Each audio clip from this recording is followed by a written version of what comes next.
I have lived burdened by this secret for a very long time. I'm gay. Is that my destiny? Am I destined to be shamed? Am I destined to be mocked? When you are so desperate to change something about yourself, you'll do absolutely anything. Lead Off with Ziggy and Scotty Mac on Sportsnet 590 The Fan. It's 11 degrees in Toronto right now under the sunshine, heading for a high of 20 today. It's baseball season, and this Blue Jays team has got our attention. I'll roll myself out of bed at about 4:30. I'll get to work between 5:15 and 5:30. We go to air at 6. We're on the air for 3 hours until 9 o'clock. And then after the show, I unwind. News breaks. Really, life is show prep. No, because I'm changing the topic. From a very early age, he had a love for radio. Quite young, had in mind that this is what he would do as a career. I was born to do this. In the summers, I would take my brother into the backyard. He's 4 years younger than me, and we would play baseball one-on-one. And it was less about the playing for me of the baseball. It was more about the broadcasting. My favorite part of what I do is hitting the on switch of the microphone and talking into it. And the way the Blue Jays are playing, 19 wins, 16 losses. 19. I'm quite convinced that you could not have been born into my family and not be a baseball fan. Growing up as Scott's little brother was fun. I was always kind of being dragged around, but at the same time, happily following. And sports was always a part of it. I remember Sunday dinners at my grandparents' house. My brother and I, we'd do skits, kind of like an SNL or late night talk show. My maternal grandfather, with whom I was extremely close, he would sometimes ask, and I would just always have the stock answer. I'm just having fun. I was so careful in my social life not to put myself in positions to potentially get exposed. The cover, the veneer, if you will, was being built far, far earlier in my life than even I realized it. Scott was good at I think, covering it a bit. There were some girlfriends in high school. He was married. I was convinced that in that moment, I had it figured out. I would suppress whatever needed to be suppressed whenever it started to bubble to the surface, and I would just figure it out. You're not thinking about the consequences if it doesn't work out. Not just the damage that you do to yourself, but the damage that you do to others. If you want a recipe for driving yourself insane, do it how I tried to do it. I suffered, I would say, a breakdown. I disappeared for 4 days. Yes, those were a harried few days. That was frightening and troubling. It was the Sunday of Canadian Thanksgiving 2008, and I would say we were bickering. I was just so exhausted. Nothing she'd done wrong, nothing. This was all me. It's sad how rude it was. I just casually walked into the bedroom, pulled a duffel bag out of the closet, packed it with clothes, and said, I'll be back tomorrow. My intention when I packed the duffel bag was to jump in the car, get a hotel room in Canada, and before I know it, I'm at the Don Valley Parkway, the east end of Toronto. Can't go home to my parents, don't want to answer questions about what's going on with me, so I ended up at a hotel, and for 4 days and 4 nights, I lay in bed, and all I did was occasionally have a sip of water. I didn't eat food, I didn't do anything. We had his wife phone the police to report it. The Ottawa police, I believe it was, phoned us in Oakville, used his credit card at the hotel there. And so the police knew that he had gone to Oakville. I did tell them to tell my parents that I was close by and that I would be at my parents' doorstep the next morning. I never wanted to die, but I think that there were points where I no longer wanted to live. I would say this, Terry was very strong, and she said, Scott will not do anything but you never know, right? You just won't. But I don't know. I just want, that's what I wanted to believe, that he wouldn't, that he couldn't. If I had bad parents, I'd be dead. It was very emotional, lots of tears, and I begged for help. It was around that time that I first realized you've got to start to figure out a way to pivot. Whatever path you take and however long it takes you to get there, you got to start being honest. You're only as happy as, you know, your child is, and to find that he lived so many years Really, 25 years of unhappiness. of hiding something, but at the same time, wanting it not to be. Very tough to think what he had to live through. I had to work up to the point to come out to my parents, and in July of 2015, with the All-Star Game, Home Run Derby on mute in the background, I told my parents that I'm gay.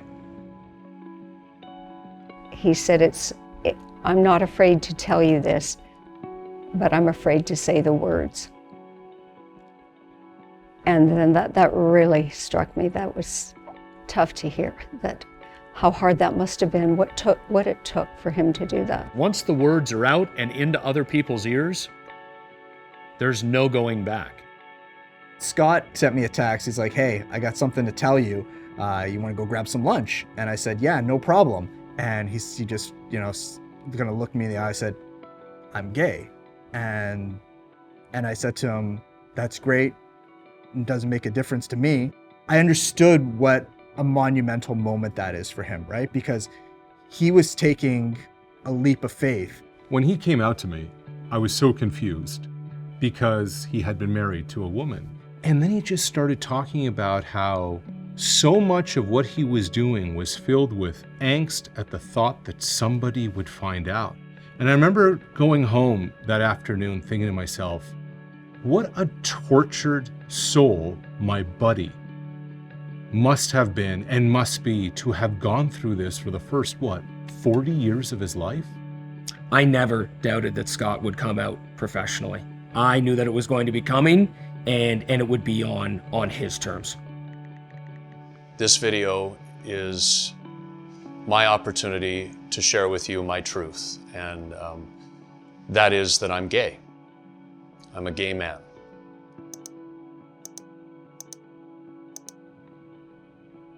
He's a very tough guy Resilient. and very strong. And for him to do it as he did, that was his way, and we couldn't be prouder of it. Mm-hmm. I decided that this message is mine to share. I blitzed my social media at 12 noon on the dot, turned off my phone. We're gonna send it out there on the phone, go to our parents' place, kind of hide away. I looked at everybody and I said, guess I should turn my phone on now. I was greeted with untold number of messages of love and support. I'll never forget the day.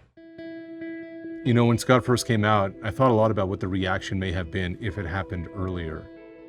I think the industry would have been okay with it. I don't know. The biggest challenge I think he would have found would have been in the locker room. Just being around, trying to do your job, interviewing alpha males with the snide comments. And it has changed a little bit. It has progressed for the better. It's not where it needs to be. Why are there not more Scott MacArthurs out there? That's a big question. A few reasons. First, because sport is steeped in what is called hegemonic masculinity, that it's dominated by this masculine male construct. To be able to fit in, to be able to be part of the norm, to be anything that is different or outside of the norm can be very scary and frightening. And it starts at the grassroots level. From a very young age, so often gay boys, queer children are told, either directly or through action indirectly, that you're not welcome here. So there aren't a lot of people like me because you couldn't be me. I couldn't be me and do what I do now. Scott's doing a lot for his community right now.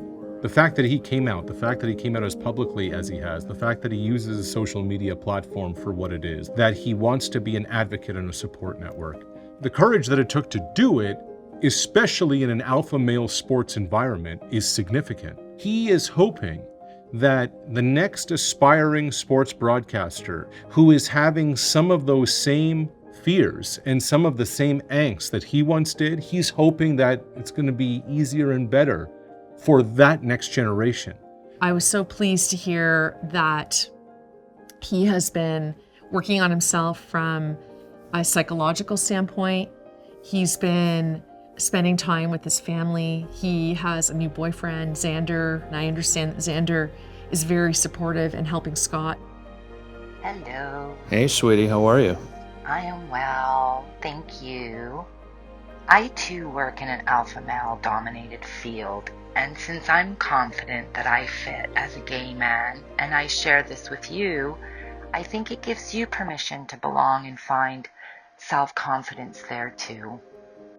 To me, what's really interesting is that knowing Scott for an extended period of time, and even though for a significant portion of that he was closeted and didn't feel that he could come out, he was still an authentic person despite all that. And to me, that says really a lot about him. Am I proud of some of the pain that I've caused through my disingenuousness? No. Ultimately, the value I have in myself, the self-confidence that I have, comes from all of the people who gifted me with their love.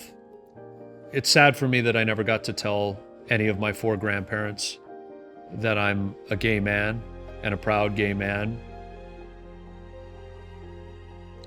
I hope all 4 of my grandparents, I was close to all of them, I hope that they would be proud.